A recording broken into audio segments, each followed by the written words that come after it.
Kitabu ni Isaya 43 mstari wa kwanza na wa pili. Neno linasema hivi: lakini sasa hili ndilo asemalo Bwana, yeye aliyekuumba Yakobo, yeye aliyekuhuluku Israeli. Usiogope, kwa maana nimekukomboa, nimekuita wewe kwa jina lako, wewe u wangu. Unapopita kwenye maji mengi, kwenye maji makuu, nitakuwa pamoja nawe.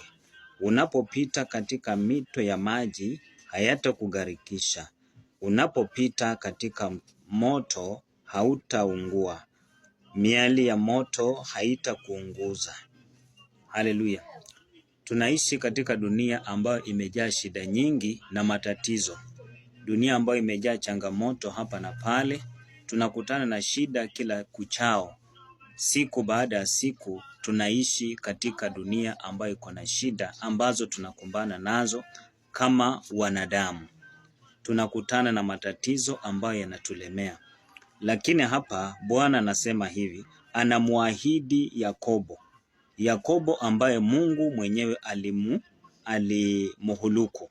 Alafu alimuumba akiwa Yakobo, kisha akamuhuluku akawa Israeli. Anamtia moyo na kumwambia kwamba asiogope, kwa maana amemkomboa. Amemuita kwa jina lake. Anasema ya kwamba yeye ndiye mkombozi wake, na anasema ya kwamba alimjua kwa jina lake. Alimjua Yakobo kwa jina lake, kwa maana alimhuluku akiwa Yakobo, kisha akamuumba kama Israeli.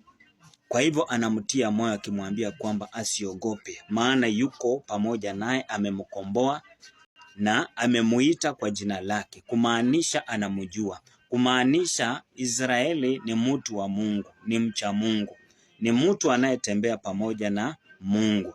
Lakini hapa Mungu anamwambia jambo ya kwamba anapopita kwenye maji mengi atakuwa pamoja naye. Na tena namwambia kwamba anapopita katika mito ya maji haitamgharikisha. Na tena namwambia hivi, anapopita katika moto hautamuunguza. Miale yake haitamuunguza. Yaani kumaanisha kwamba licha kwamba Israeli ama Yakobo ni mtu wa Mungu, ni mtu anayefahamu Mungu, lakini bado atapitia haya. Anaweza kupita katika maji mengi, anaweza kupita katika mito, na anaweza kupita katika moto. Kumaanisha kwamba Israeli bado atapitia shida. Hizi ni changamoto tu ambazo mwanadamu anapitia. Lakini Mungu anasema hivi, ya kwamba licha ya kwamba atapita kwenye maji makuu, lakini atakuwa pamoja naye. Licha ya kwamba atapita katika mito, lakini haitamgharikisha. Licha ya kwamba atapita katika moto, lakini hautamuunguza. Miale yake haitamwangamiza. Huyu ni Yakobo, mtu wa Mungu. Atapitia shida, lakini katika hizo shida Mungu atakuwa pamoja naye. Atapitia matatizo, lakini katika matatizo yake Mungu atakuwa naye. Jambo moja tunalopata hapa ni kwamba uwe umeokoka ama hujaokoka, licha ya kwamba ungali hapa duniani, unaweza kupitia mazito, unaweza kupitia changamoto, unaweza kupitia ugumu. Lakini tofauti iliyoko kati ya mtu anayeitwa mtu wa Mungu ama mtu ambaye ameokoka na mtu ambaye hajaokoka ni kwamba yule ambaye hajaokoka anapopitia shida, anapopita kwenye maji mengi yatamgharikisha. Anapopita kwenye mito itamuangamiza. Anapopita katika moto utamuunguza. Anapopita ndani ya maji mengi hana Mungu, yuko peke yake. Anang'ang'ana na shida zake yeye mwenyewe. Anang'ang'ana na matatizo yake yeye mwenyewe. Kwa hivyo wewe ambao unanisikiza siku ya leo, unayenitazama, ni kwamba unapokuwa ya kwamba hujampokea Bwana, matatizo yako juu ya kwamba unapigana nayo peke yako, unang'ang'ana na shida zako wewe mwenyewe, Unapopita ndani ya maji mengi utaangamia kwa sababu uko peke yako. Unapopitia changamoto zitakulemea kwa sababu uko peke yako.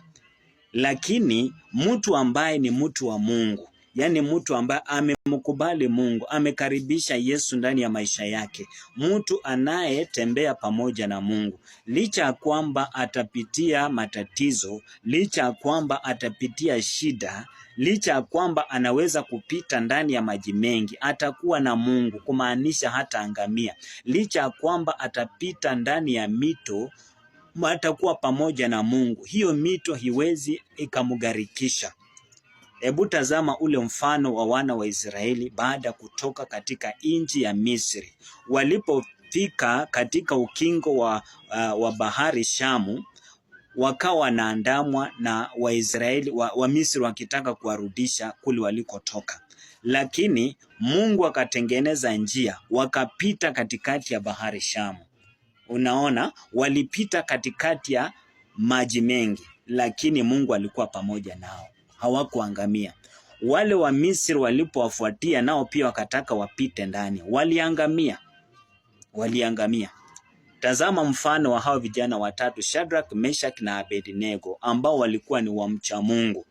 Licha ya kwamba walitupwa ndani ya moto, lakini walitoka ndani ya huo moto kwa sababu Mungu mwenyewe alikuwa pamoja nao ndani ya moto. Unaona, wale waliotupwa ndani ya moto baada ya wao kutolewa, wale waliowachochea, walipotupwa tu ndani ya moto hivi waliangamia. Wale waliowatupa ndani ya moto wenyewe pia waliangamia, lakini hawa walikuwa ndani ya moto, lakini ndani ya huo moto walikuwa na Yesu, hawakuangamia. Hebu kumbuka habari ya Danieli. Danieli aliyekuwa mcha Mungu, licha ya kwamba alitupwa ndani ya tundu la simba ambao wanararua, hawana mchezo, hawana mzaha, lakini Danieli aliweza kustahimili. Aliweza kuwa salama katikati ya simba walio na meno ya kurarua, hawakuweza kumguza, maana Mungu alikuwa pamoja naye ndani ya tundu la simba. Lakini wale waliomchochea baada ya Danieli kutoka pale, waliporusha tu ndani ya tundu la simba, waliweza kuraruliwa hata kabla wafike chini. Kwa hivyo mpendwa, mtu wa Mungu, hili nakuambia kwamba ni muhimu sana kuwa na Mungu ndani ya maisha yako. Tafadhali kubali Yesu ndani ya maisha yako. Unapokuwa na Mungu, atakusaidia. Hata kama utapitia changamoto, atakusaidia. Unasikia watu wanajinyonga hapa, mtu amejiua, mtu amekunywa sumu, mtu ameangamiza familia yake yote kwa sababu ya msongo wa mawazo, kwa ajili ya shida na taabu ambazo watu wanapitia. Hao ni watu wanaong'ang'ana na matatizo yao wenyewe, hawana Mungu ndani ya maisha yao. Kwa hivyo shida zinakuja, zinawalemea, wanaona sasa hapa suluhisho ni kujitoa tu uhai, natangulia kwanza niue watoto, niue mke wangu, kisha mwenyewe nijiondoe uhai, ili ya kwamba hayo mambo yasahaulike. Lakini mtu aliye na Mungu, licha ya kwamba atapitia changamoto, atakuwa na Mungu, atamtia moyo na atamupigania katika hizo tabu, hazitamuangamiza. Mtu ambaye ameokoka ya kweli, mtu anayetembea na Yesu, hawezi akajinyonga hata kama atapitia matatizo. Mungu akubariki.